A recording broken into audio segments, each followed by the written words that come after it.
Olá a todos! Hoje recebemos alguém que há muitos anos faz parte dos mídia e da comunicação em Portugal, Ricardo Martins Pereira, jornalista, criador de projetos editoriais e uma voz bastante reconhecida no espaço público. Muitos de nós talvez o tenhamos conhecido através do seu blog O Arrumadinho, mas o seu percurso foi muito além disso. Passou pela rádio, pela imprensa, fundou a New in Town e dirige hoje a MAG. Pelo caminho escreveu livros, trabalhou em argumentos e foi uma pessoa particularmente atenta a toda a transformação dos mídia e da forma como comunicamos. Hoje queremos conhecer mais sobre a sua vida, saber o que é que o move, saber como é que ele olha para o seu percurso e, afinal de contas, o que é que se aprende depois de tantos anos a viver entre palavras, ideias e exposição pública. Ricardo, bem-vindo. Olá, obrigado pelo convite. Obrigada a nós.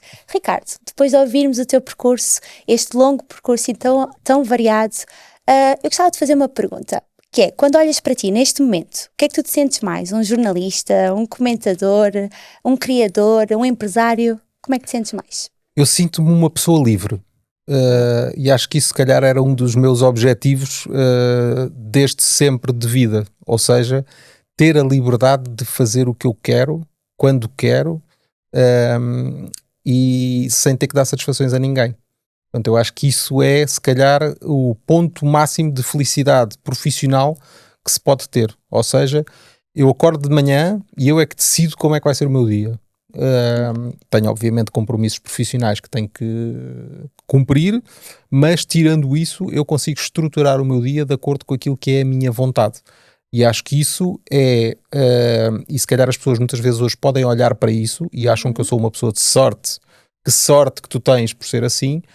E porque as pessoas olham muito para o momento, olham para o resultado final, mas não olham para o caminho, não é? Certo. E o caminho para chegar aqui custou-me muito. Deu-me muito trabalho, mas hoje dá-me uma grande realização. Então, no fundo, tu sentes-te tudo, ao mesmo tempo, mas uma pessoa livre, que pode Sim. fazer o que quiser dessas Sim, coisas. profissionalmente eu até tenho alguma dificuldade, às vezes, em explicar aquilo que eu faço. Por exemplo, para os meus filhos, não é? Às vezes eles têm que preencher aquela coisa na escola do que é que o pai faz. E pronto, eu normalmente ponho empresário porque é mais fácil, porque de facto tenho uma empresa e sou eu o responsável e sócio-gerente da empresa, portanto eu sou empresário porque tenho uma empresa. Na verdade, o que essa empresa faz são muitas coisas e em tudo aquilo que a empresa faz eu estou metido, não é? E na maior parte das vezes é um trabalho invisível. Vou dar um exemplo. Há 2 anos eu decidi criar um TikTok da MAG. Não havia muitos órgãos de comunicação social no TikTok, era uma rede muito desprezada pela imprensa e pelos jornais e tudo mais, e a única que tinha e que apostava no TikTok era a TVI, porque obviamente tem uma máquina de criação de conteúdos por trás muito forte e no digital são fortíssimos, mas de resto basicamente ninguém dava importância ao TikTok. Então eu decidi contratar uma pessoa com, na altura, 21 anos ou 20 anos, para ser a responsável pelo TikTok da MAG. Porquê? Porque entendo que uma pessoa com 20 anos, que tem muito mais conhecimento sobre o funcionamento do TikTok, os interesses do TikTok, do que eu, que na altura teria 47 ou 46 ou 47, que já sou um cota, já não uso o TikTok de forma natural, não me é uma rede social natural, é uma rede social que eu obrigo-me a ir ver o que é que está a acontecer, o que é que está a acontecer lá, mas, no entanto, criei um projeto com pessoas que têm idade para consumir TikTok, são nativos do TikTok, que já acham se calhar que o Instagram é um bocadinho pacotas, e portanto o TikTok é a rede que lhes é natural, e ainda hoje as pessoas que fazem o TikTok da MAG são pessoas dessa faixa etária, são pessoas que entram e têm automaticamente uma grande responsabilidade profissional sobre essa rede social, e muitas pessoas perguntam, mas tu entregas assim o TikTok a miúdos com tão pouca experiência? Isso vale-me de muito pouco, mas lá está, trabalho invisível.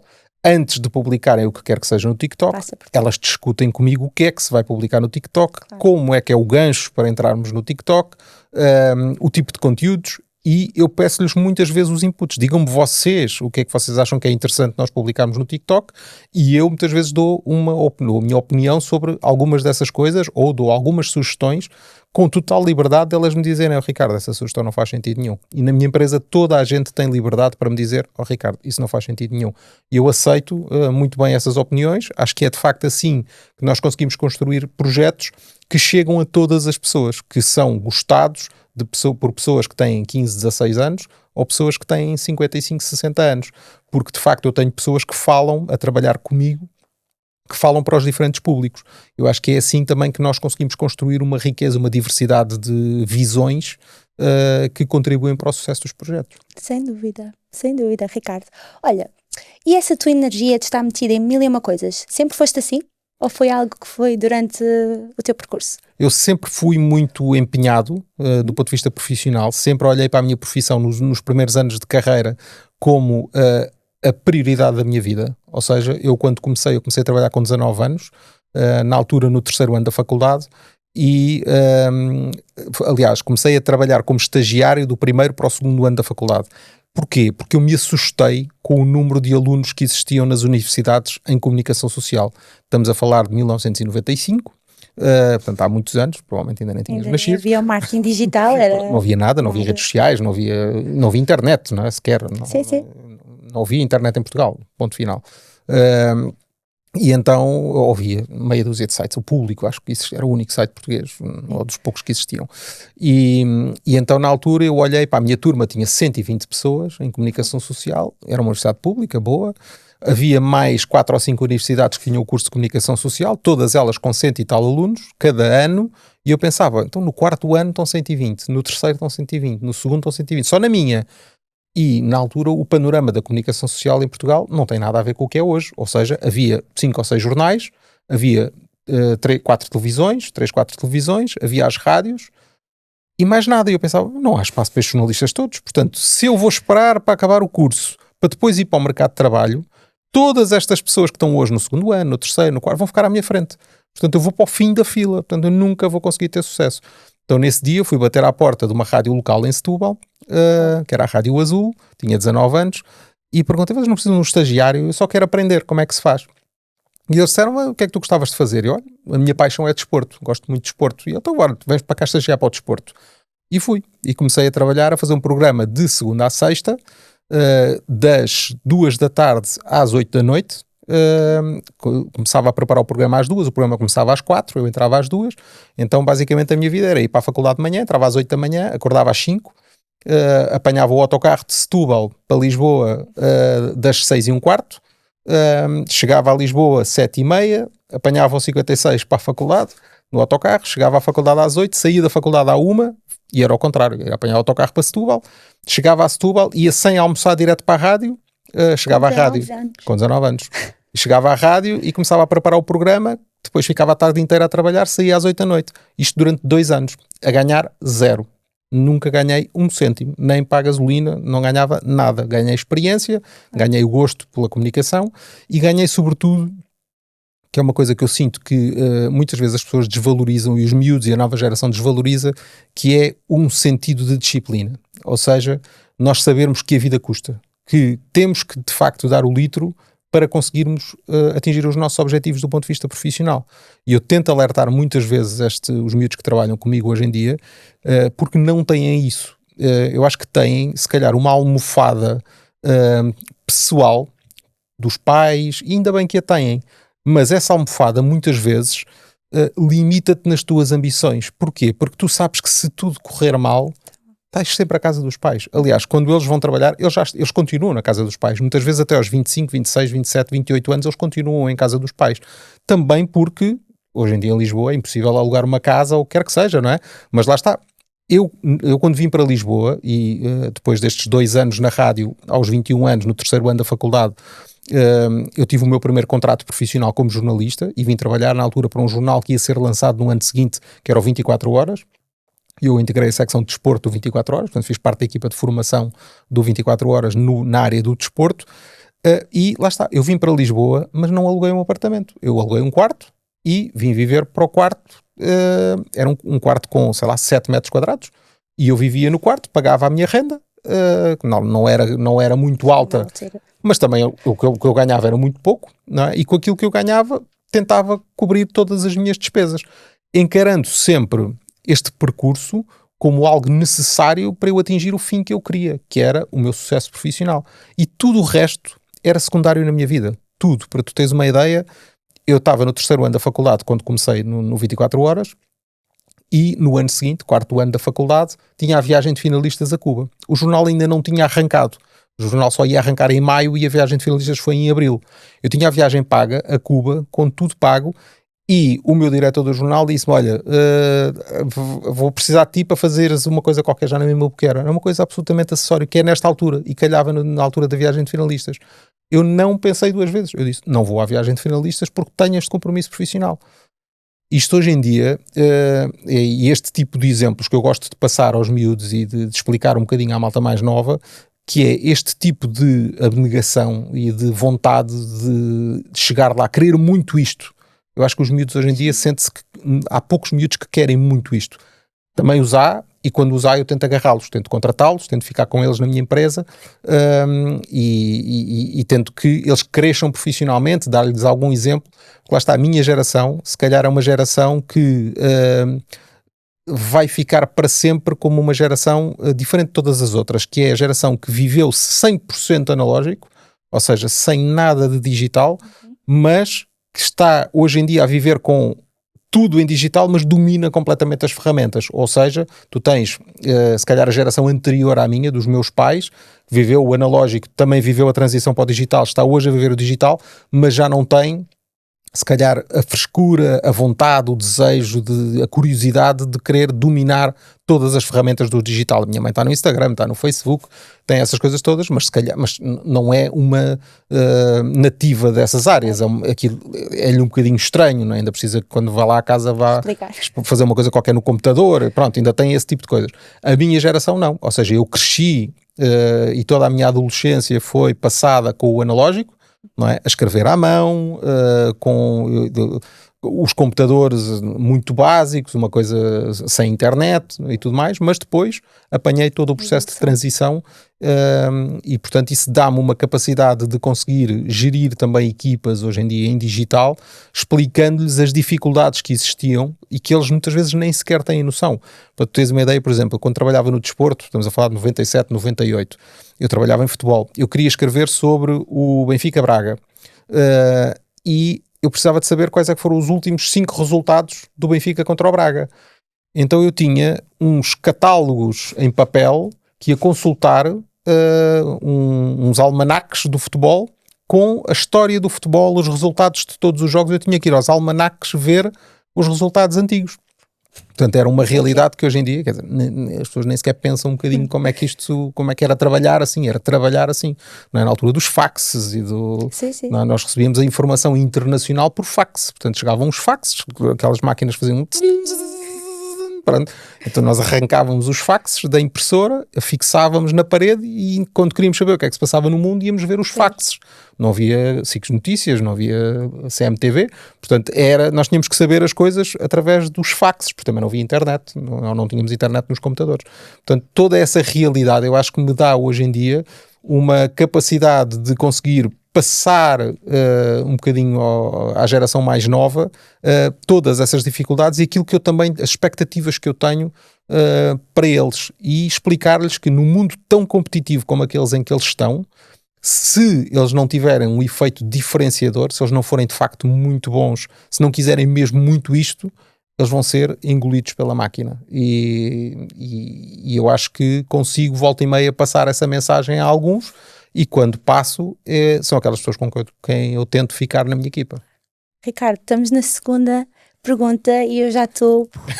Não, a sério, isto vai ser maravilhoso porque não conhecemos esse teu lado.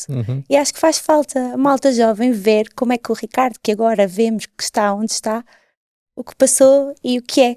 Sim, portanto, sim, e foi uma fase muito boa, foi uma fase mesmo muito bonita e tenho muitas saudades disso. Não sou aquele saudosista do antigamente é que era bom, porque não era. Hoje em dia é muito mais fácil, incomparavelmente mais fácil, mas quando tu tens que saber fazer de raiz, é completamente diferente. Porque depois eu digo muitas vezes isto, as pessoas na área da literatura que dizem o Saramago não põe parágrafos e tudo mais e não sei o quê, não sabe escrever. Pronto, há muita gente que diz isto, mas, ou como o David Lynch, por exemplo, no cinema, tu vês um filme, se calhar do David Lynch hoje em dia, e sais lá a fumegar da cabeça porque tu não consegues entender metade das coisas.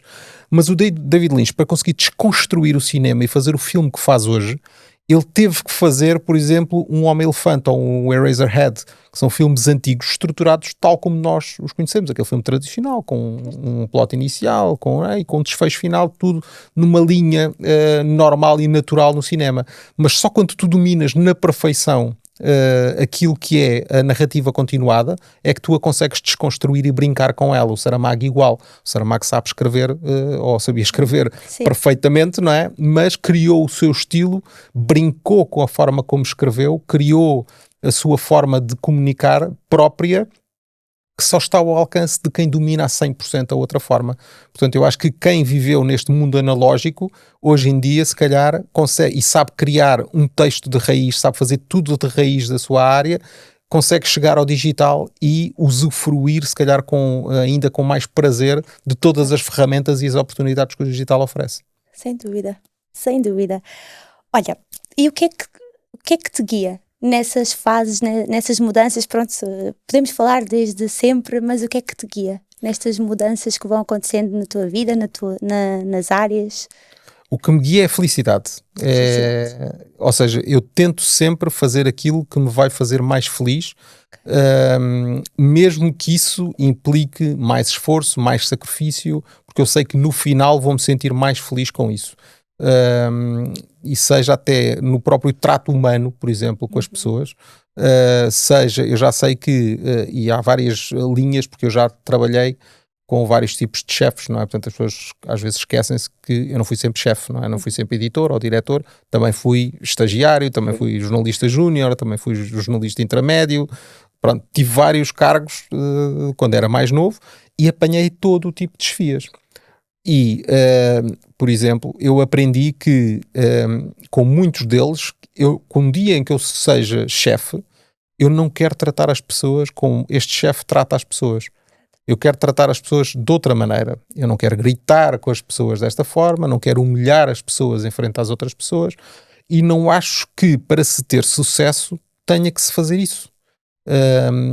E uma das minhas ideias, quando eu criei o meu primeiro projeto pessoal, foi: eu vou montar uma revista em que as pessoas gostem de trabalhar cá e sejam felizes aqui e sejam tratadas de forma humana. E esse era um dos meus objetivos principais. Também era um bocadinho ingênuo, era a primeira vez que eu estava a criar um projeto individual, um projeto meu com várias pessoas, porque lá está, há várias cabeças que pensam de maneira diferente e tu não consegues controlar, porque havendo uma estrutura hierárquica, mesmo que tu estejas no topo, tu não consegues controlar sempre como é que as pessoas que estão abaixo de ti tratam as outras pessoas que estão abaixo de ti. Mas eu tentei sempre guiar-me por esse princípio de que muitas vezes tu atinges o mesmo fim lidando com as pessoas de maneira diferente. Não é por tu berrares com uma pessoa que ela vai fazer as coisas melhor ou mais rápido. Se calhar, se tu falares de outra forma, vais atingir exatamente os mesmos objetivos. Tem a ver com o estilo, ou melhores ainda, tem a ver com o estilo de liderança ou o estilo que tu impões ou que tu decides para ti. Que muitas vezes também é o estilo que te é natural. E esse é um estilo que me é natural. Eu sou incapaz de gritar com alguém, ou de levantar a voz, ou o que quer que seja, mas sei que nas minhas equipas ao longo do tempo tem havido sempre alguém que faz um bocadinho esse papel. Não por decisão minha, mas porque é essa que é a forma que lhe é natural de liderar. Pronto. E o que é que eu tento passar também um bocadinho às pessoas, porque muitas vezes, tendo eu este lado mais humano, o que acontece muitas vezes é que as pessoas vêm ter comigo em vez de irem ter com as outras pessoas, não é? E eu digo muitas vezes que, sobretudo aos jornalistas mais novos e às pessoas que trabalham comigo mais novas, que elas ao longo da carreira delas vão apanhar muitos tipos de liderança diferentes. Portanto, se elas acham que uma pessoa que levantou a voz naquele momento e elas começaram a chorar e não gostaram daquilo, se acham que isso foi cruel e que não é assim, elas que se preparem, porque ao longo da vida vão apanhar muito pior. Portanto, isto é só uma fase que elas têm que ter uma capacidade de interagir com vários tipos de chefia, com vários tipos de liderança. Podem obviamente questionar, podem obviamente falar, contestar e têm toda a liberdade de o fazer, e eu até acho que têm o direito de o fazer e o dever de o fazer. Mas têm é que sobretudo tirar uma aprendizagem daí, que é, aquilo não é o pior que lhes vai acontecer na vida profissional, vão apanhar muito pior, porque eu já trabalhei com todo o tipo de pessoas, lá está, que faziam das coisas mais atrozes que eu hoje em dia olho para trás e penso, meu Deus, como é que é possível alguém fazer ou lidar com alguém desta forma? No entanto, faz parte do processo de aprendizagem, e quanto mais pancada muitas vezes nós levarmos no ponto de vista profissional, mais resilientes também nos tornamos.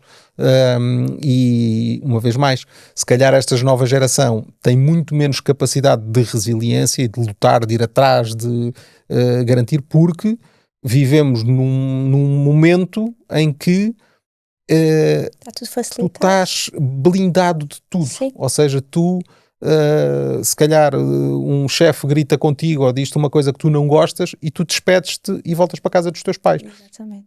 E portanto é essa... Porquê? Porque tens a tal almofada que falávamos no início, essa rede que nós não tínhamos. Eu já sabia que se eu fosse despedido do jornal, quer dizer, eu ia ter eu não tinha como pagar o meu quarto. Portanto, porque era eu que o pagava. Portanto, eu tinha que me sujeitar muitas vezes àquilo.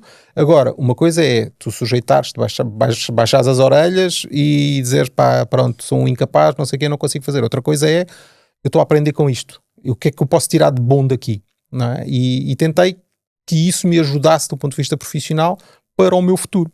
E efetivamente sinto que me ajudou, sinto que me deu esse conhecimento e esse estofo para, se calhar, suportar muitas das coisas que suportei depois mais à frente, quando criei, de facto, os meus próprios projetos pessoais e levei muita pancada ao longo de, se calhar, 10 anos, ou até hoje. O meu primeiro projeto foi em 2014, há 12 anos.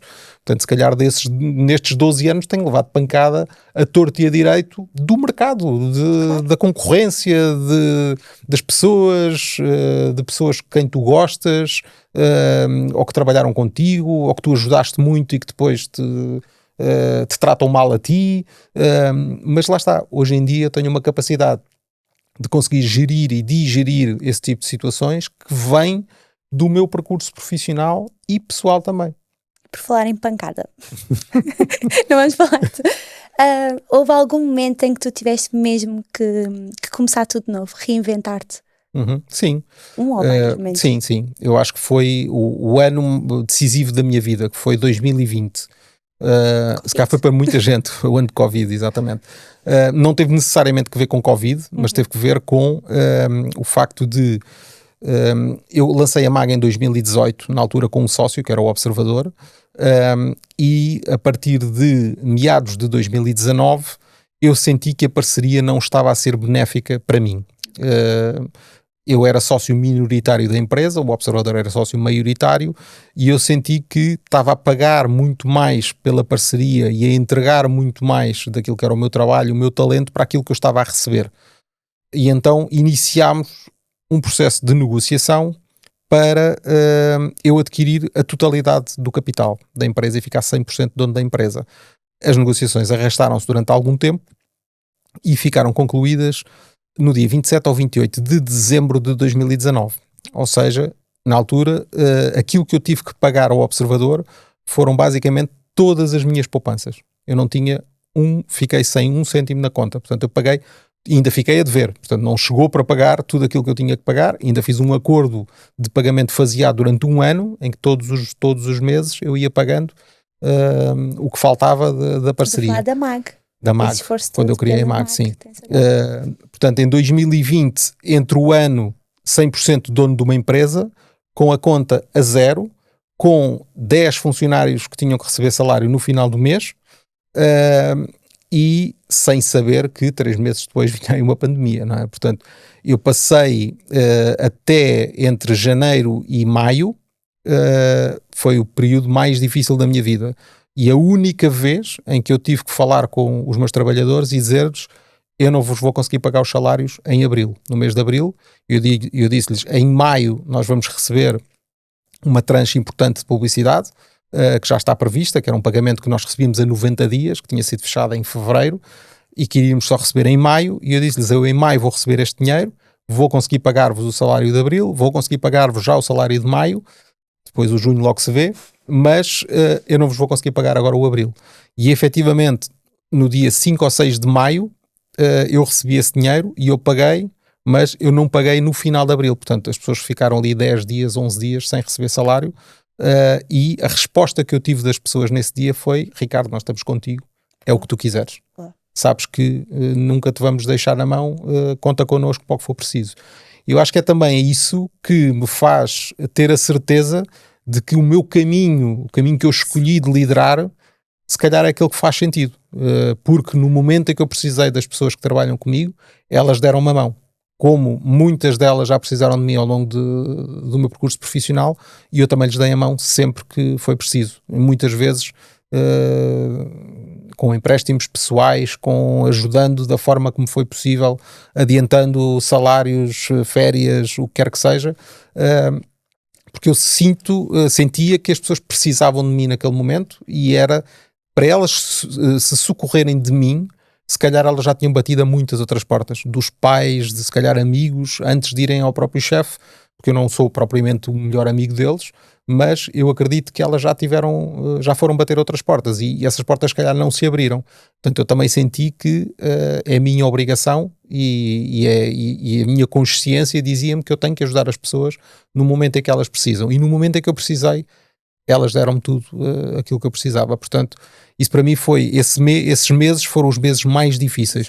Curiosamente, a Covid foi a minha salvação. Ou seja, eu saí da parceria com o Observador, para tu teres uma ideia da dimensão das coisas. A MAG, na altura, o nosso melhor mês, nós tínhamos tido 3,8 milhões de visitas na MAG. Tinha sido o melhor mês de sempre, tinha sido o novembro de 2019. Portanto, eu fecho a parceria com o Observador com os nossos melhores números de sempre. E em maio nós tivemos 11,5 milhões, sem ter o Observador a partilhar os nossos conteúdos. Portanto, eu tripliquei a audiência em 4 ou 5 meses, sozinho no mercado e sem a máquina do Observador a ajudar-nos na promoção. Portanto, e para mim, só em publicidade, o que isto basicamente triplicou a nossa receita, sendo que eu tive que diminuir custos a partir do momento em que fiquei sozinho, e a partir daqui a empresa disparou, e foi de facto um momento de viragem. Agora, esses meses eu não conseguia dormir, eram meses, lá está, eu saber que tenho 2.800 euros na conta da empresa e tenho 10.000 euros para pagar de salários e estamos a dia 22, eu não conseguia dormir. Era uma coisa, e acho que quem é empresário e já passou por coisas deste género sabe exatamente daquilo que eu estou a falar. Não é? Tu veres as contas a aparecerem, os fornecedores a chegar e os impostos a pagar, e se não pagas o IVA a tempo levas com 25% de multa, e tens que decidir se pagas uma coisa ou se pagas a outra, e para mim era sempre a prioridade, era sempre as pessoas. Eu era às vezes era até ao dia 29, chegava ao dia 29, caía um pagamento e eu pronto, já consigo pagar os salários. Pagava os salários, respirava durante um dia, pumba, levas com os impostos. E pronto, e depois aqui vamos nós outra vez. Portanto, e entras ali neste loop, e de facto foram meses muito, muito, muito, muito complicados. E portanto, este ano 2020 foi o mais desafiante para mim. A partir de 2021, pronto, aí lá está, foi um ano em que eu me separei também, e senti que fiquei aí sim completamente sozinho, ainda que a empresa estivesse a correr bem, fiquei sem algumas ferramentas importantes para o meu trabalho, e senti-me, de facto, foi a altura em que eu me senti mais, pá, tu estás por ti, se tu não fazes por ti, se não dás tudo por ti, ninguém vai aparecer para te salvar. Portanto, nem a ti, nem as tuas empresas, nem nada, portanto, tu só dependes de ti. E pronto, isso obriga-te a tens que pedalar. É tal, quando tu não tens a tal rede, como eu não tinha, ocorre bem. E, portanto, felizmente correu bem. Que bom.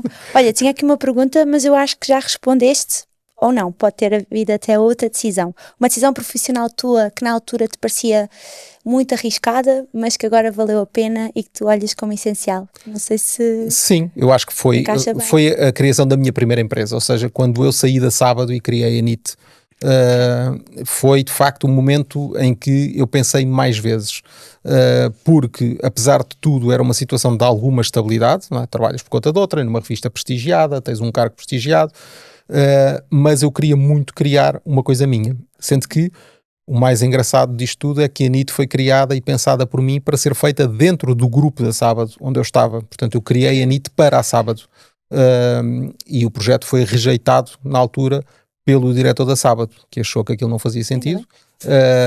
Pronto, e para mim foi o incentivo para eu criar, porque eu acreditava demasiado naquilo e não ia conseguir ficar parado com um projeto que estava todo na minha cabeça, eu só pensava naquilo, não conseguia perceber o que é que se passa na cabeça destas pessoas para acharem que isto não faz sentido, para acharem que isto é uma... E toda a gente me dizia, isso é giro, mas não vais por aí. É bom, mas isso não vai resultar. Será que na altura tu viste sempre mais à frente? Será que na altura não viram o que tu já vias? Talvez, mas o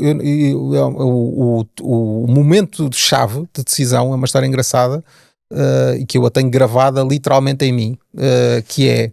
Eu estava a ver uma série chamada Fargo, a primeira temporada do Fargo, e há uma cena em que uma das personagens desce uma escada para uma cave, e nessa cave há um póster na parede que tem um peixe a nadar para um lado e tem 20 peixes a nadar para o outro. E tem só uma frase que diz: "What if you are right and they are wrong?" E eu vi aquilo e pensei... Foi nesse momento Foi neste momento. Eu pensei, é mesmo isto. Estão todos errados e sou eu que estou certo. E eu tenho que confiar que sou eu que estou certo e que eles estão todos errados. Porque eu olhava, as pessoas que me diziam que eu estava errado, eu olhava para elas e não tinha nenhum tipo de admiração profissional para elas.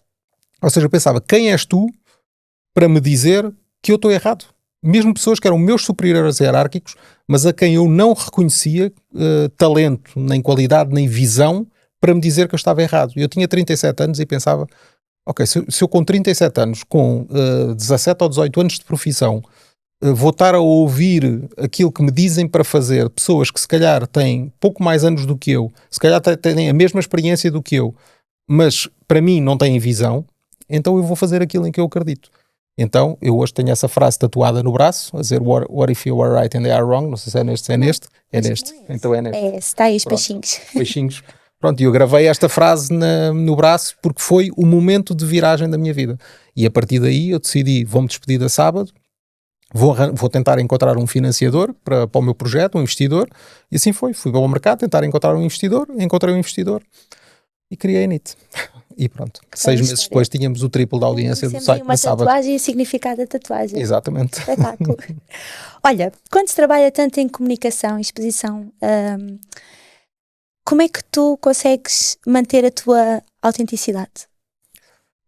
Consegues manter, pelo menos é o que parece.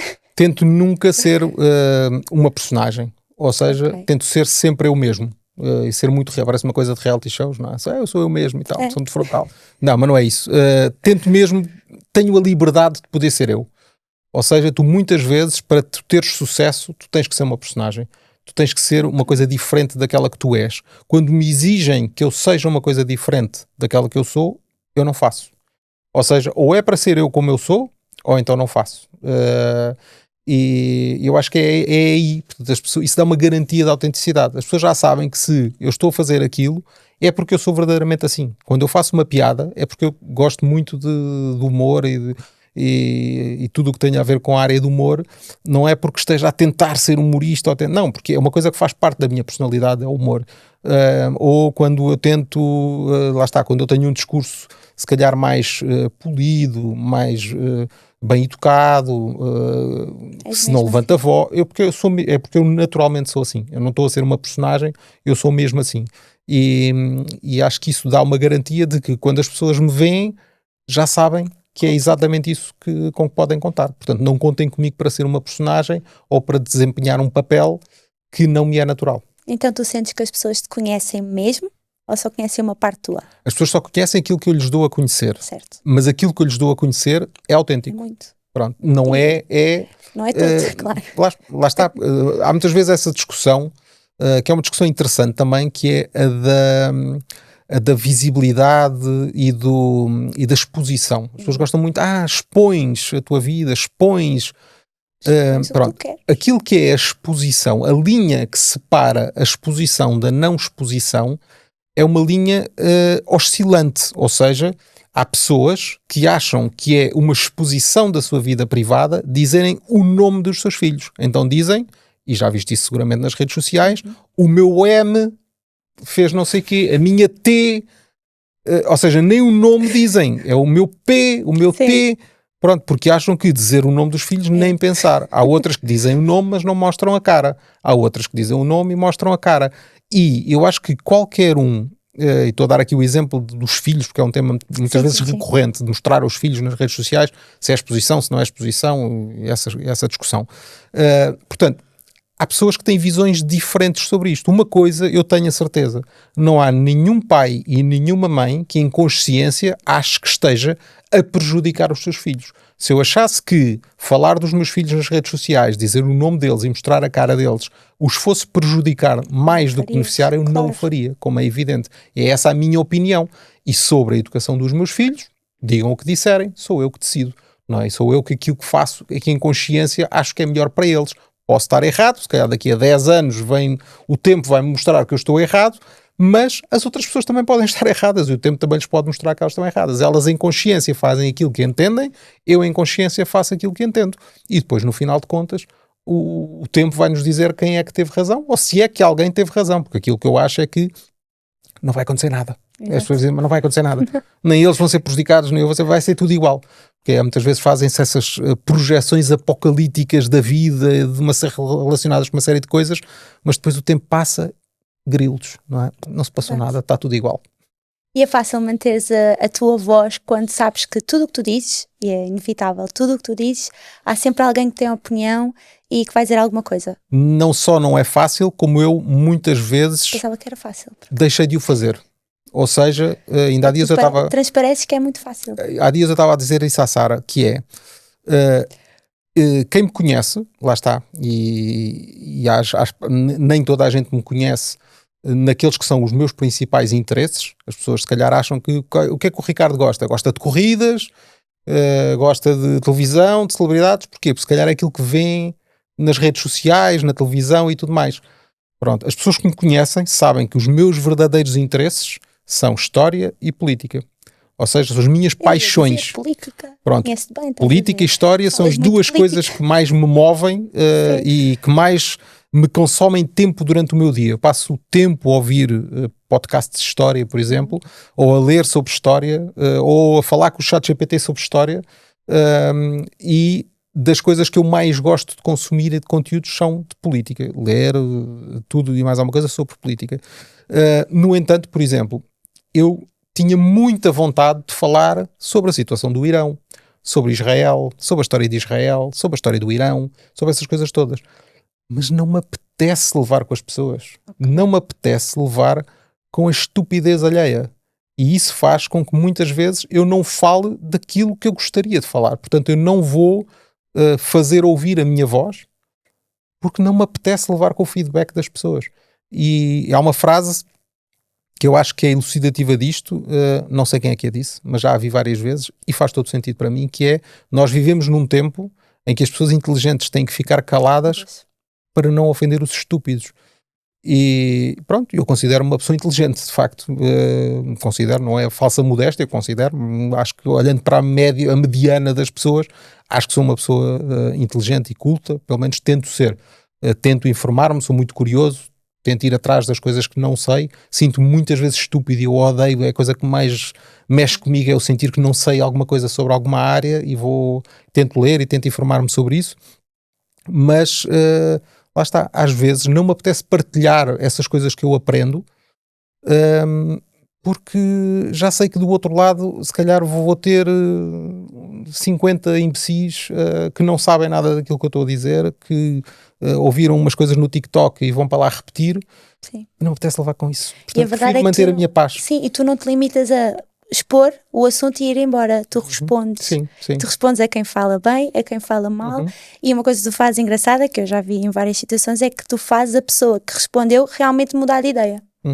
Às vezes sim, às vezes sim, às vezes eu não. Própria, às vezes posso não concordar, há um assunto ou outro que eu ouvi-te falar e eu pensei, isto é mesmo. E depois outra pessoa disse o que eu pensei e depois tu respondeste a essa pessoa e eu pensei, isso. Sim, porque muitas vezes as redes sociais não te permitem tu debateres com as pessoas. Porque para haver um debate, tu tens que estar frente a frente com a pessoa, tu tens que estar ali a falar. Sim, mensagens. E ainda há dias me aconteceu uma coisa engraçada com uma figura pública, que estávamos num evento onde estavam várias figuras públicas e ela chegou-se ao pé de mim e disse-me assim: Ricardo, eu já te sigo nas redes sociais, sei quê. Tu de vez em quando dizes assim umas parvoíces sobre política, aquelas coisas não fazem sentido nenhum. E eu olhei para ela e disse: ok, temos aqui a oportunidade então de esclarecer. O que é que eu digo que não faz sentido? Ou que são parvoíces? E ela, não, é aquelas coisas lá de política que tu falas e não sei o quê, aquilo é, eu não concordo nada com aquilo. E então, mas dê-me um exemplo, que eu tento explicar o meu ponto de vista. E ela, não, eu não tenho estrutura para discutir contigo, nem para debater contigo, não sei quem dizer que mais. E então porquê é que diz que são estúpidas? Porquê é que diz que não fazem sentido? Eu posso tentar explicar-lhe porque é que não são estúpidas ou porque é que para mim fazem sentido. Pode continuar a achar que não fazem sentido ou que são estúpidas, mas pelo menos eu explico-lhe. E ela, não, eu não tenho conhecimento, não tenho bases, não sei, não... Pronto, ou seja, assim é difícil, mas isto é o reflexo daquilo que acontece nas redes sociais, que é, as pessoas não sabem, não se informam, têm uma ideia feita na cabeça, um chavão qualquer que ouviram não sei onde, e que vão repetir, mas que depois tu não consegues discutir com elas, porque elas não têm estrutura para discutir contigo. Não é aquelas coisas que tu dizes uma coisa qualquer sobre Israel, vai lá uma pessoa comentar Free Palestine. Ok, então mas vamos falar sobre isto, vamos falar sobre a Palestina, vamos discutir, vamos ter essa discussão. As pessoas não querem, as pessoas só querem não sei o quê, é mandar uma laracha e vão-se embora.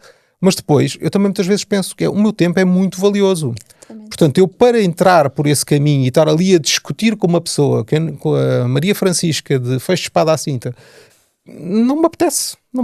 Portanto, eu prefiro às vezes nem sequer falar, não digo nada, porque o preço que vou ter que pagar por isso é, se calhar, ficar um dia sem paz. E muitas vezes eu desisto. Sim. Acho que é errado, acho que não o devia fazer, acho que me devia contrariar nisso. Não consegues ignorar. Largar o vídeo e pronto, está feito. Sim, mas eu não consigo. Sei. É mais fácil se conseguisses. O que é que a exposição pública te trouxe de bom? De bom, também muitas podes coisas. Dizer o que é que trouxe de mal? Que muitas coisas. E eu acho que é sempre esse exercício que é importante fazer. Exatamente. Acho que não somos nenhumas vítimas por sermos pessoas mais conhecidas. Também não acho que sejamos uns felizardos, porque tu tens coisas boas e tens coisas más. Trouxe-me coisas boas, tenho imensas parcerias que me permitem viver experiências que de outra forma eu também as poderia viver, mas menos experiências e com um preço muito mais alto, tinha que estar a pagar muito dinheiro por elas, e tenho muitas dessas experiências à borla. E para mim, eu quando falo de experiências, falo daquelas coisas que para mim são verdadeiramente prazerosas, como viajar, por exemplo. Sei lá, o ano passado eu fui a convite da TAP uma semana para a Amazónia. Ou seja, eu fui também porque era conhecido, porque tenho um órgão de comunicação social, e esse tipo de vantagens, de facto, são coisas que são muito boas e que têm um valor significativo para mim. Muito mais do que objetos ou coisas desse género. As experiências, viver experiências, para mim, é uma coisa importante. E depois, tu conseguires também perceber, de entre todas as oportunidades que tu tens de viver, de várias experiências que te são proporcionadas, quais é que fazem sentido reter para ti? Olha, este é um bom exemplo. Por exemplo, as águas voam, não é?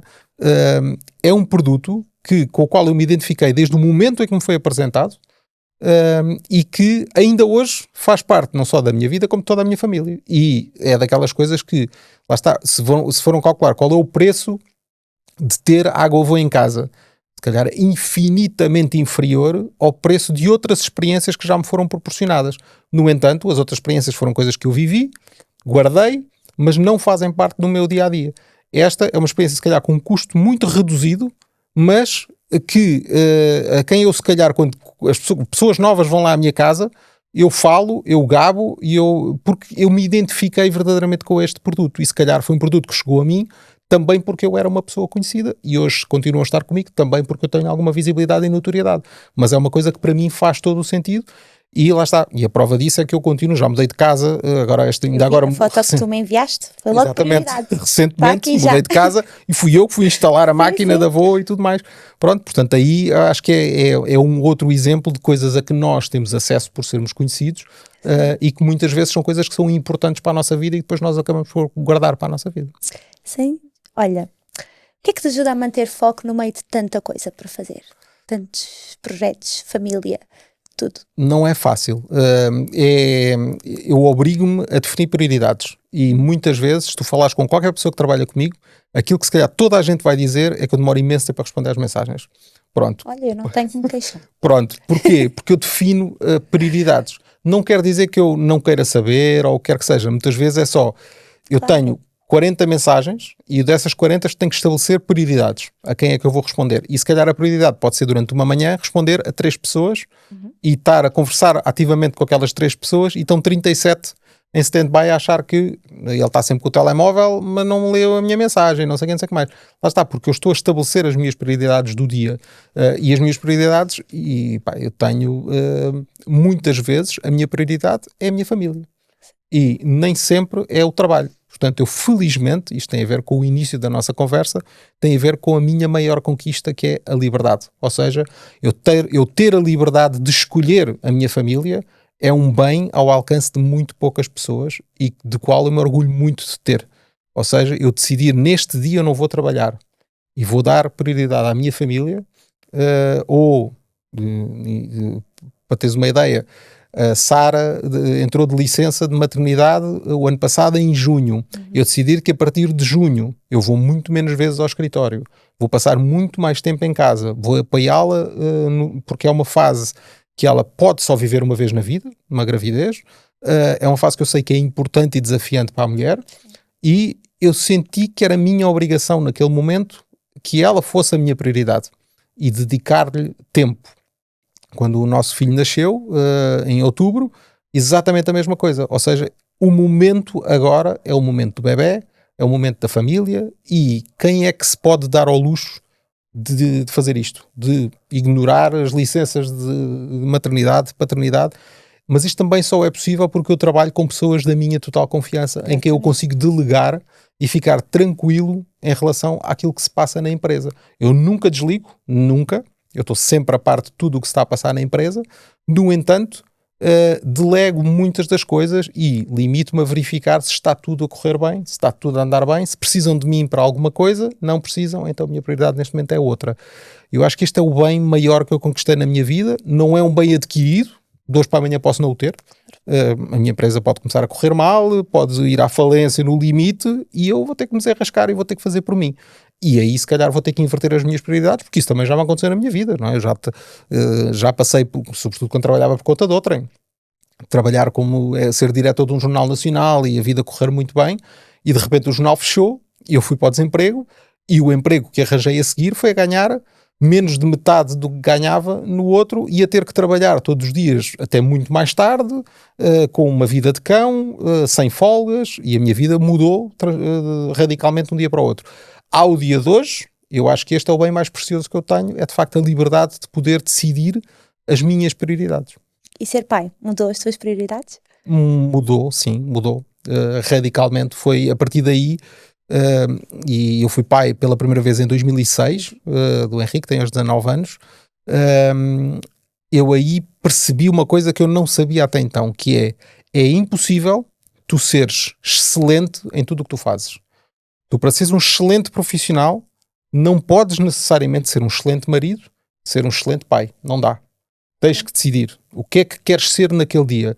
Porque eu estava habituado a ser um excelente profissional até àquele momento, e ser um excelente profissional é preciso não folgar, eu não folgo, é preciso trabalhar até à meia-noite, eu trabalho até à meia-noite, é preciso trabalhar no feriado, eu faço os feriados todos, é preciso trabalhar no fim de semana ou no domingo, eu venho fazer, é preciso ir fazer uma coisa, não sei onde eu vou, e era esta a minha atitude perante o trabalho desde sempre.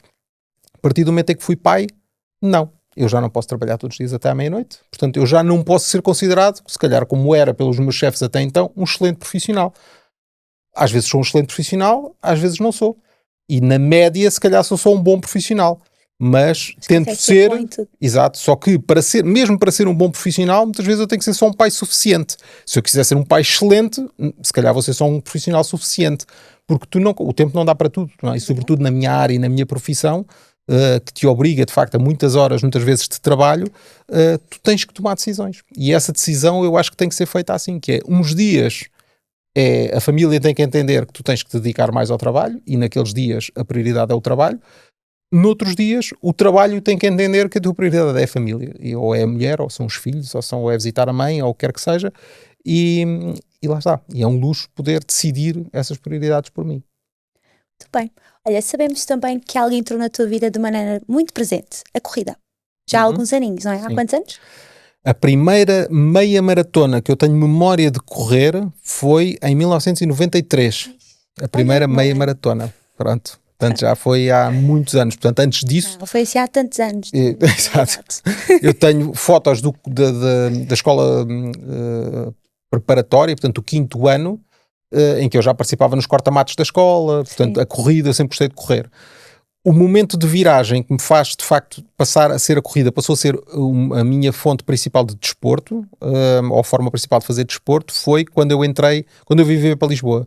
Okay. Porque quando eu vivia em Setúbal, eu para lá daquela vida que tinha da rádio, não sei o quê, saía da rádio às 8 e ia para casa, muitas vezes não ia para casa, eu ia treinar porque eu jogava handball, então eu fui federado, atleta federado de handball dos 11 aos 19 anos e até primeiro ano de sénior, portanto eu cheguei a entrar nos séniores, jogava numa equipa da 2ª divisão em Setúbal, e portanto tinha jogos ao fim de semana, tinha essas coisas todas, e quando vim viver para Lisboa não consegui, tive que desistir do handball, portanto deixei o handball, também não queria ser um handballista nada especial, desisti do handball e de repente eu fiz desporto a minha vida inteira, sempre desportos coletivos, joguei futebol e handball federado e era titular da equipa de voleibol da escola, do desporto escolar, portanto eu jogava handball, voleibol e futebol, e de repente fiquei sem nada, e não tinha desporto nenhum em Lisboa, vivia cá sozinho. O ginásio para mim era uma seca, tipo, ginásio, esquece, não vai dar. Então a única forma de me manter ativo era correr. Portanto, eu me calçava os ténis, saía de casa de manhã, ia correr, voltava, tomava banho e ia trabalhar. Pronto, e comecei assim, fazer aquelas corridinhas, e depois começaram a surgir os gadgets de corrida, os pedómetros na altura, as pessoas não sabem o que é. Então a corrida entrou aí como escape? Entrou como um escape, uma forma de me manter ativo, porque eu fiz desporto a vida inteira e de repente vi-me sem nenhuma atividade desportiva. E então pensei, vou correr. Porquê? Porque eu já gostava de correr.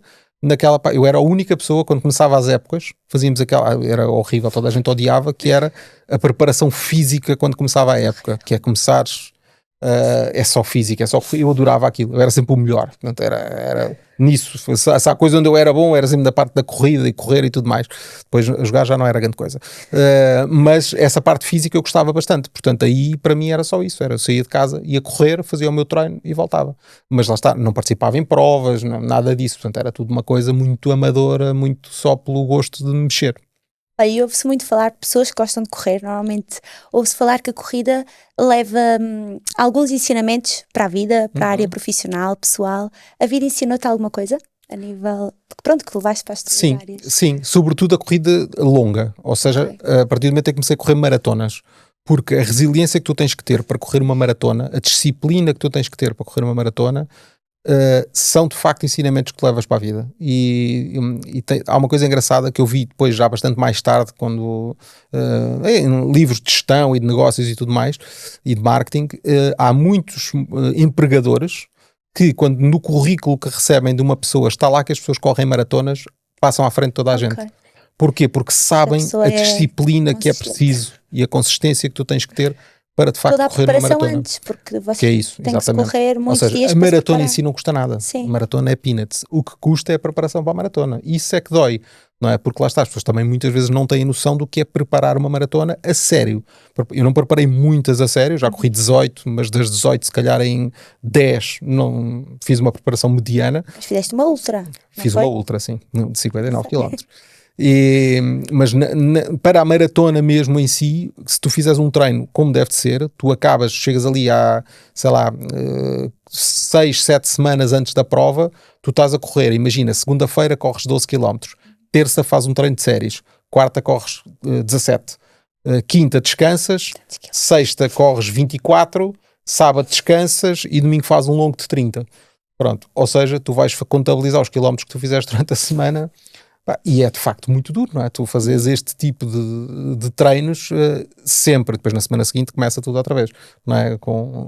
Isto obriga-te a muita disciplina, obriga-te a prioridade, estabelecer isto como uma prioridade na tua vida, e isso depois consegues levar isso de facto para a tua vida profissional, e tu teres capacidade de sacrifício e de perceber, ok, agora estás por ti, tens que lutar até ao fim, já estás no teu limite, mas desistir não é uma opção. Não é? Esse tipo de coisas são coisas que depois tu, quando estás no teu trabalho e na tua profissão, perante dificuldades e adversidades, tu vais buscar um bocadinho esses ensinamentos da corrida. Bem. Ricardo, pelo que já falaste, tu sempre foste muito ligado ao desporto, então, e à saúde e bem-estar, inevitavelmente está tudo ligado. E hoje fala-se muito sobre isso, não é? Cada vez mais saúde, bem-estar, performance. O que é que distingue para ti algo que é só tendência de algo que é mesmo uma escolha consciente? É informação. Ou seja, quando as pessoas fazem as coisas com informação, sabem o que é que estão a fazer e não estão a fazê-lo só porque o outro também está a fazer. E tu tens muitos exemplos sobre isso, ou seja, hoje em dia, de facto, o exercício físico, felizmente, é uma tendência, mas é cada vez mais uma tendência informada. Porquê? Porque as pessoas que o estão a fazer, pelo facto de quererem manter uma alta performance, têm necessariamente que se informar para como o fazer. Agora, as fontes de informação que escolhem é que muitas vezes podem ser decisivas. E o que é preocupante é quando as fontes de ensinamento das pessoas são TikToks e não são de facto livros científicos ou especialistas nas áreas, quando não falas com treinadores, quando não falas com nutricionistas, com PTs, com pessoas que de facto são profissionais da área, mas limitas-te a seguir tendências de TikTok. Ou seja, aquilo que eu sinto que é uma pessoa que faz as coisas como deve de ser, é uma pessoa que tem consciência e informação qualificada. E uma pessoa que faz as coisas só porque os outros estão a fazer também é uma pessoa que se alimenta de TikToks e de informação que apanha no TikTok. O que é que a médio e longo prazo vai acontecer? Vai acontecer que muito provavelmente daqui a 4 ou 5 anos a pessoa que está a fazer a correr agora porque é tendência vai estar a fazer pilates invertido daqui a 4 anos e a outra pessoa vai continuar a treinar e continuar a correr porque ganhou um gosto, tem uma informação sobre aquilo e está a fazê-lo de forma consistente, não se lesionou, tem uma alimentação adequada, estabelecida por um profissional para o tipo de atividade que faz. A tendência até é, isso é o que acontece comigo, quando tu te apaixonas verdadeiramente por aquilo que estás a fazer, tu tendes a partilhar menos nas redes sociais. Ou seja, eu corro muitas vezes e eu nunca partilho os meus treinos. Antigamente partilhava tudo e mais alguma coisa. Estava sempre, até tinha o relógio ligado ao Facebook, que quando começava a correr, mandava um alerta a dizer que eu tinha começado a correr. Antigamente fazia muito isso, hoje em dia estou a fazer aquilo por mim. Que fazes. Sim, porque é de facto chegar a um alcance, é uma vitória que eu sinto, não é? Quando faço. Sim. Gosto disso, desse momento, nem é tanto por aquela coisa, vou inspirar os outros a fazer e tudo mais. Eu acho que hoje em dia a inspiração que tu tens que ir buscar é a ti próprio e à tua saúde e ao teu desejo de ter saúde e de estares bem, fisicamente bem, envelheceres bem. É uma coisa que hoje em dia se calhar faz muito sentido para mim e que eu penso muito nisso. É envelhecer bem, envelhecer com saúde, envelhecer sem doenças, sem problemas de ossos, de articulações e tudo mais. Portanto, se calhar por isso é que eu também já não tenho tanto aquela coisa de fazer tempos e tudo mais. É pelo prazer, é pela liberdade mental e pela frescura intelectual que me dá e a criatividade. Eu tenho imensa criatividade quando estou a correr, é dos momentos. Se for de manhã então em que a minha cabeça não para, vou sempre a pensar em coisas e ideias e tudo mais, e é quando eu estou mais desperto, é de manhã, e eu sou uma pessoa de manhãs, não sou uma pessoa de noites, e eu acho que é isso, acho que é nós pensarmos por nós e fazermos as coisas por nós e não porque o vizinho está a fazer. E o que falaste sobre a informação, num mundo onde há tanta informação, tantas promessas, tantas marcas, o que é que te faz confiar verdadeiramente numa marca? É a experiência, ou seja, é eu viver essa marca e perceber se ela faz sentido na minha vida ou não, ou se é uma coisa só episódica. E de facto, eu diria que se calhar há muito poucas que ficam verdadeiramente na minha vida. Há se calhar um ou outro restaurante que eu fui, experimentei se calhar numa parceria e que sou cliente regular. Lá está, a Água Voa, já falei, a Adidas, por exemplo. A Adidas é uma marca com que eu estou há muitos anos e que é uma marca porque me faz muito sentido para mim, porque é uma marca de que eu gosto verdadeiramente, eu uso verdadeiramente praticamente todos os dias, eu tenho qualquer coisa da Adidas, porque me apaixonei, me envolvi com a marca, tive um envolvimento com a marca. E lá está, esse envolvimento só é possível quando tu tens, ou por exemplo agora trabalho com uma marca que é a iSense, uma marca de tecnologia, e basicamente eu agora em minha casa já estou, tipo, tudo. Aquilo não é da iSense ainda, portanto eu tenho que mudar aquilo, porque me apaixonei pela marca, porque ganhei ali um envolvimento com a marca, e porque isso só acontece, lá está, porque eu gostei da experiência que tive com a marca.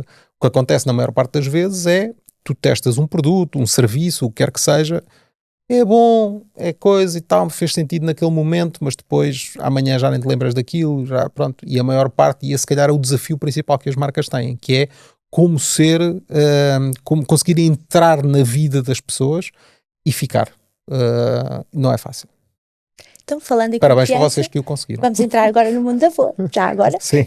Falando em confiança, há quanto tempo? Já estás desde o início na Voa, não é? Sim, acho que sim. Eu acho que sim, já faz Se parte. tiver, se calhar, do que é 2000 Já fez 6 anos? 19, 20? Sim. Sim, 19. Foi também nessa Sim, altura. sim, 19, Naquela 20, altura. Sim. por aí. Foi, Verdade. e foi, lá está. E começou com uma experiência como qualquer outra pessoa, que é uma apresentação. Eu lembro de ver a apresentação e eu fiquei, pá, isto faz Verdade. todo o sentido, isto que eles estão a fazer aqui, aquelas coisas, misturarem as coisas na água e depois aquilo, o cloro limpava e tudo, e depois ver os filtros a atuar, perceber a tecnologia por trás, perceber as vantagens para a saúde de uma água ionizada, alcalinizada, portanto tudo isso me fez, como eu sou muito curioso, ir pesquisar mais, ler mais, perceber exatamente o que é um corpo alcalino e um corpo ácido e o impacto que isso pode ter na tua saúde. As vezes que tu usas água e que não tens consciência, de quando estás a ferver qualquer coisa e aquilo absorve, o alimento absorve a água, até do banho, não é? A água do banho, portanto tens uma série de coisas. E depois nas pequenas coisas em que nós vamos consumindo água, de facto, durante o dia, e sobretudo, e é isso que eu digo muitas vezes às pessoas quando levo lá a casa, eu sou um evangelizador da água boa, que eu tento explicar que é exatamente isso, que é quantas garrafas de água é que eu consumia por mês e que eu deixei de consumir. Portanto, nem que seja pela questão ambiental, Sem dúvida. não é? A quantidade de plástico que eu não uso pelo facto de ter água boa em casa. Portanto, é absurdo. Eu comprava, não te quero mentir, mas no mínimo 24 garrafas e 2 garrafões de 5 litros, no mínimo, era o que eu consumia em casa, na altura da água Monchique. Mas Portanto, isto porquê? Por semana? por mês. Por mês. Por mês. Era, portanto, agora imagina, são 24 garrafas por mês, mais 2 garrafões. Sim. Tenta juntar isto tudo num volume e ver a quantidade de plástico ao longo de um ano Sem dúvida. que eu não estou a poluir. Não é? E agora Portanto, tens uma fonte ilimitada em casa. exatamente. A qualquer altura. E eu lembro de ver os teus pequeninos, ainda tão pequeninos. Ali, Não, e eles a vão servir sempre, vão lá coisas, já sabem, portanto eles até têm um banquinho para chegarem Sim, agora já não aos precisam, copos. A mas Bendita ainda usa. Pronto, o Mateus já não, é? Mas, Sim. pronto, mas eles próprios já nem têm, porque eles depois também têm água boa em casa da mãe. Sim, Portanto, eles têm, não têm sequer aquela tendência de ir à torneira. Portanto, eles querem água, eles vão sempre à máquina. Sim. Portanto, já eles tão natural, porque lá está, eles já nasceram com as máquinas voam em casa, praticamente. Não, o Mateus era muito pequenino. Era. Aliás, vocês têm vídeos com ele de muito pequenino ainda, nem sabia dizer ionizada e alcalinizada e mineralizada. E, portanto, desde sempre as máquinas estiveram lá em casa. Portanto, eles já nem têm aquela coisa de ir à torneira, porque é uma coisa que lhes é natural. E o que é que tu reconheces na Voa que te faz manter essa confiança e esta relação? Porque no fundo tu és podemos dizer, um parceiro, um membro, lá nós gostamos de dizer é família Voa e é verdade. Tu és um membro da nossa família muito presente. Eu posso dizer isso porque sempre que falo contigo, que te peço, tu estás sempre on. Conta-nos o que é que eu acho que tem precisamente a ver com a tal aprendizagem que eu fiz no início, ou seja, tentar perceber porque que isto é bom para mim, isto faz sentido para mim ou não, e a partir do momento em que percebi que se ligou o chip, sim, isto faz todo o sentido, sim, é isto que eu quero, sim, o que é que eu estou a trazer a migalhinha com que eu estou a contribuir para uma melhor pegada ambiental, para a minha saúde e para a saúde dos meus filhos, aquilo que estou a poupar também ao final do mês, porque as pessoas têm que fazer essas contas, daquilo que gastam em garrafas de água e em garrafões de água e tudo mais, se forem contabilizar no final do mês, vão perceber que fica-lhes bastante mais barato e, lá está, muito melhor para o ambiente terem uma água boa em casa. Aliás, basta fazer este exercício, que é muitas vezes vão a bons restaurantes e vão perceber que água é que há lá. E muitas vezes é água boa, não é? Portanto, é precisamente por causa disso. Eu quando vou e quando vejo, digo sempre, também tenho em casa, e quando vou a outras pessoas dizem, estão a ver aquela água, é a água que eu tenho lá em casa e tudo mais. Portanto, eu acho que foi isso, que é, quando eu obtive essa informação, eu estudei, analisei, percebi exatamente a vantagem que aquilo me iria trazer, pronto, ligou-se o chip e a partir daí tornou-se essencial para mim, portanto, até aos dias de hoje. E tu olhas para a água, agora não falando só da avó, mas a água como elemento, como há um detalhe do dia-a-dia, ou para ti é mais do que isso? É uma escolha consciente, é qualidade de vida.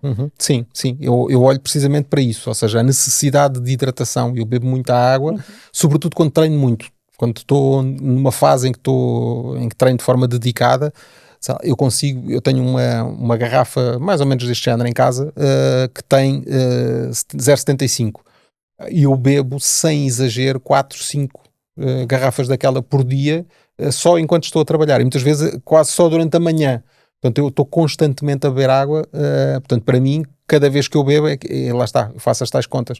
Se eu tivesse a comprar esta água e em garrafões e em garrafas e tudo mais, o que eu estaria a poluir com isso? Portanto, para mim é de facto um elemento essencial para a saúde, não é? Portanto, se nós percebermos a importância que tem a hidratação, nós estarmos hidratados para a pele, para a qualidade da pele, para tudo mais, se calhar eu tenho a estar assim jovem, não é? Portanto, quando tenho 50 anos, não é? Eu não Portanto, sabia, já quase 50 eu fiquei anos. surpreendida, a sério. E também tem a ver com isso, porque com os meus hábitos de saúde, Não, eu mas nunca tem tudo a ver fumei. com isso, esta água também hidrata-me mesmo. Sim. O meu pai, por exemplo, não põe creme nenhum e ele diz, fez um teste de hidratação e que estava com a pele super hidratada. Não sei se depois cremes ou não. Sim, ponho. Manteres essa pele tudo. fantástica. Não, mas eu acho que é isso, acho que é esse lado que também, todo esse lado que é importante nós sabermos que nos vai trazer esses benefícios, mas uma vez mais, é também por nós sermos informados, e eu gosto muito mais que as pessoas se vão informar e vão pesquisar por elas, muito mais do que estarem só a fazer as coisas porque eu estou a dizer para fazer. Não é? Eu se calhar estou a dizer, olha, eu recomendo que tu vás ler sobre a importância desta água e sobre quanto tu poupas consumindo esta água, e as pessoas vão se informar por elas e tomam a decisão conscientes de que é o melhor para elas e para a saúde delas, e não porque o Ricardo diz para fazer. É isso que eu quero. Muito bem. Olha, e o que é que dá mais gozo? Agora, assim para terminar, estamos quase a terminar, o que é que dá mais gozo neste momento? Dentro de todas as áreas, dentro de todas as tuas facetas, o que é que dá mais gozo? O que é que dá mais vontade de acordar e fazer? O que me dá mais gozo é criar. Okay. Ou seja, é pensar, e eu estou minha cabeça está sempre virada para aí, que é o que é que não existe e que eu acho que faria sentido neste momento. E isso vale para tudo e mais alguma coisa. Portanto, desde pensar em formatos para televisão até coisas para digital, projetos digitais, tudo mais. Portanto, eu acho que é aquilo que eu mais gosto de fazer. É criar, ter tempo para criar, ter tempo para estruturar, para pensar o que é que eu muitas vezes não tenho, que é dinheiro. Ou seja, eu só penso nos grandes grupos de comunicação que têm dinheiro para fazer as coisas, que deveriam ser o motor da transformação e da mudança, e que passam anos sem fazer nada e sem lançar nada de novo. Isso para mim não faz sentido absolutamente nenhum. Como é que não há visão? Como é que não há vontade de arriscar? Porque eles têm o dinheiro, eles têm os meios, eles muitas vezes não iam ter custos nenhuns, é só bora fazer. Não é? E de facto eu acho que isso é a grande diferença, e eu já trabalhei em quase todos os grandes grupos de comunicação e hoje trabalho por conta própria, que é, as coisas só dependem de mim. O acontecer ou não acontecer só depende de mim.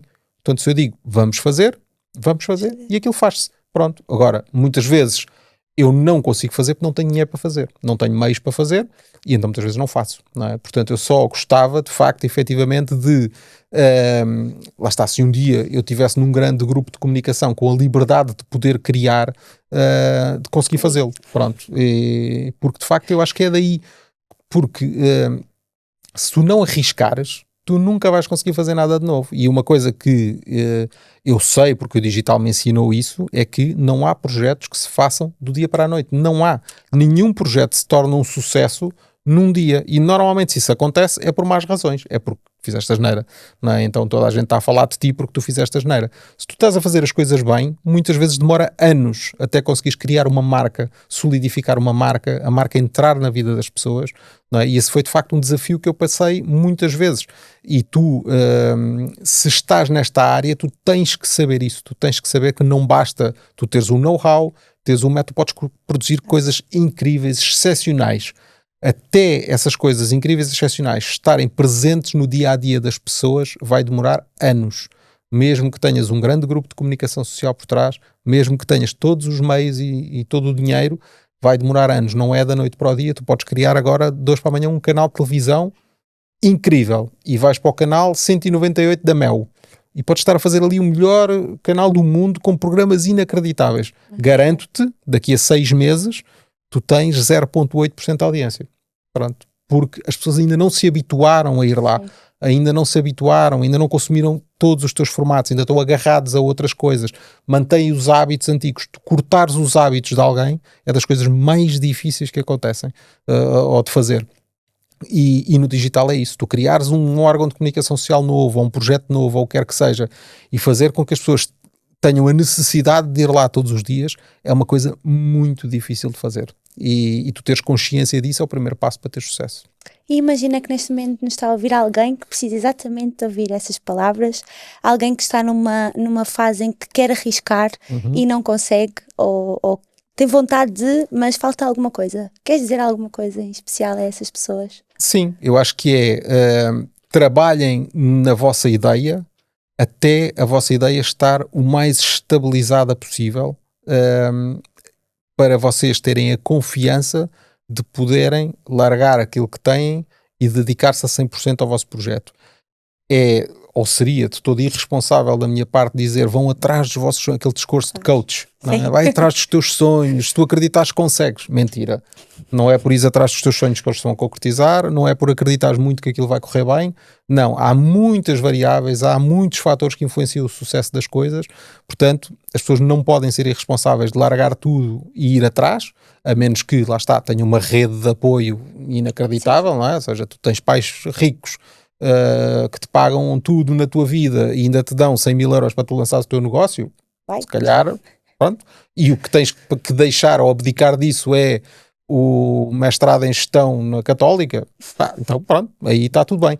Agora, se tu tens contas para pagar, estás no teu emprego e vais na conversa de um coach, porque ouviste no Cristina Talks que se fores atrás e se acreditares a coisa vai acontecer, e largas o teu emprego e dedicas-te a isso, eu garanto-te que 99,9% vais-te dar mal, não é? Porque não basta o nosso talento, não basta a qualidade das nossas ideias, é preciso sorte, é preciso tempo, e muitas vezes tu tens contas para pagar e se tu não és milionário, tu não tens tempo, tu não tens esse tempo. O que tu tens que fazer é teres 2 empregos.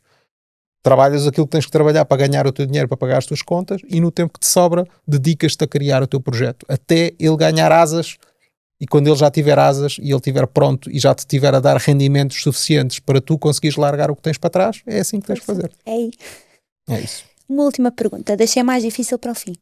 Força. Estás preparado? Estou preparado. Se a tua vida fosse um copo de água, como é que a descreverias hoje? Era um copo a transbordar. De tudo? De tudo. De felicidade, sim, de liberdade? Sim, é o melhor momento da minha vida. Sim. Tão bom. Ficamos muito, muito felizes. Obrigado.